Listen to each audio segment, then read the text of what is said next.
మీకు పిల్లలు ఉన్నారా? అయితే చిన్నప్పటి నుంచి వాళ్ళ పనులు చెప్పడం అనేది స్టార్ట్ చేయండి.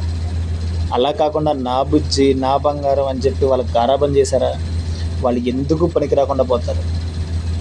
నీ బంగారాన్ని నువ్వే కదా సానబెట్టాల్సిందే, పక్కన వాళ్ళ బంగారాన్ని కాదు కదా. నీ బంగారాన్ని నువ్వే సానబెట్టాలి. సో వాళ్ళకి ఇప్పటి నుంచే పనులు చెప్పడం స్టార్ట్ చేయాలి.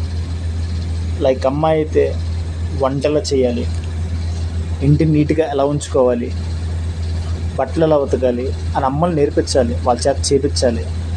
అది అబ్బాయి అయితే మనకి శాలరీ ఎంత వస్తుంది, మనకి మంత్కి ఎంత ఖర్చు అవుతుంది, మన ఇంటిని ఎలా మెయింటెనెన్స్ చేయాలి, మనకున్న అప్పులు ఎంత, ఆ అప్పుల్ని మనం ఎంత కష్టంగా తీరుస్తున్నాం, అవన్నీ పిల్లలకు కూర్చోబెట్టి చెప్పాలి.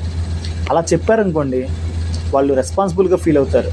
ఒకవేళ మీరు పాకెట్ మనీ ఇచ్చినా అవి వాళ్ళు ఖర్చు పెట్టరు, ఇంట్లో ఏదో ఒక దానికి ఉపయోగించుకోవచ్చులే అని ఆలోచిస్తారు. వాళ్ళ థాట్ ప్రాసెస్ అలా మారిపోద్ది.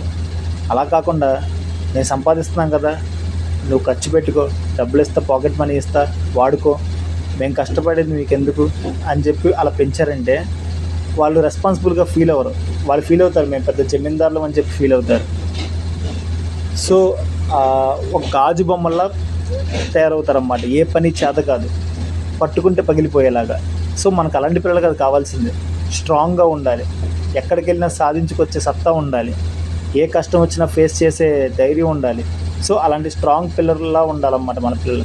అలా ఉండాలంటే వాళ్ళని ఇప్పటి నుంచే, చిన్నప్పటి నుంచే ట్రైన్ చేయాలి. వాళ్ళకి దైవభక్తి తెలిసేలా చేయాలి, అండ్ వాళ్ళకి మోరల్ వాల్యూస్ తెలియాలి. సో మంచి చెడులు తెలియాలి.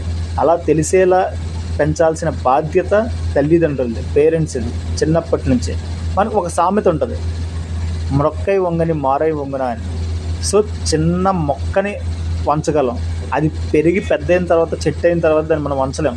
సో అలాగే మన పిల్లల్ని చిన్నప్పుడుగా ఉన్నప్పుడే వాళ్ళని మంచి మార్గంలో నడిచేలాగా ప్రయత్నించాలి.